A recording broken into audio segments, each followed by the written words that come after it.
অবিটো Uchiha এটা শুধু একটা নাম নয়, এর পেছনে লুকিয়ে আছে একজন অসহায় প্রেমিকের আর্তনাদ, যাকে পৃথিবী কোনোদিন বুঝতেই পারেনি। মানুষ তাকে চেনে একজন মুখোশ পরা ছায়া হিসাবে। তারা বলে ও ছিল এক ভিলেন, একটা বিপদ, একটা যুদ্ধের কারণ, কিন্তু কেউ কখনো জানতে চায়নি ও কেন এমন হলো। অবিটোর ভেতরে ছিল এক স্বপ্ন, একটা খুব সাধারণ স্বপ্ন, ভালোবাসা পাওয়ার, হোকাগে হওয়ার, বন্ধুদের রক্ষা করার। কিন্তু ভাগ্য তার কাছে কখনো ন্যায্য ছিল না।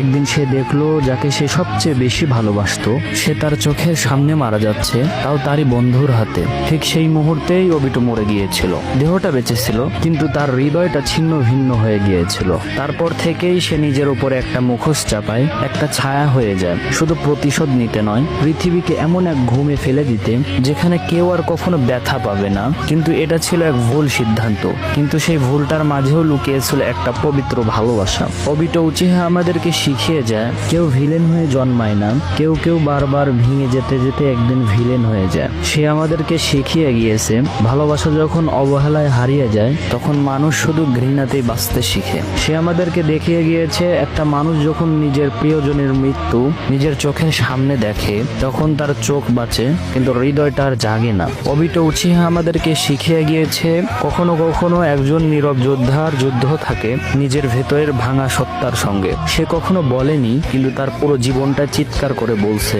আমি কখনো ভিলেন ছিলাম না, আমি শুধু ভালোবাসা খুঁজতে গিয়ে হারিয়ে গিয়েছি। আর সব শেষে সে এটাই শিখিয়ে গিয়েছে তুমি যত বড়ই ভুল করো না কেন, যদি তোমার ভেতরে এক ফোঁটা ভালোবাসাও বেঁচে থাকে তুমি ফিরে আসতে পারো, তুমি নিজেকেও ক্ষমা করে দিতে পারো।